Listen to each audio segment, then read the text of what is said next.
psychological studies na ang pagkakaroon ng pet ay nakakatulong sa pag-regulate ng emotions.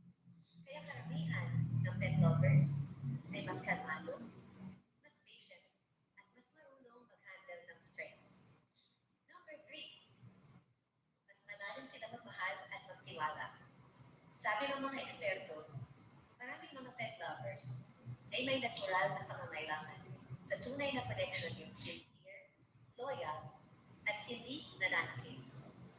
Dahil ang hayop hindi nag-judge, hindi toxic.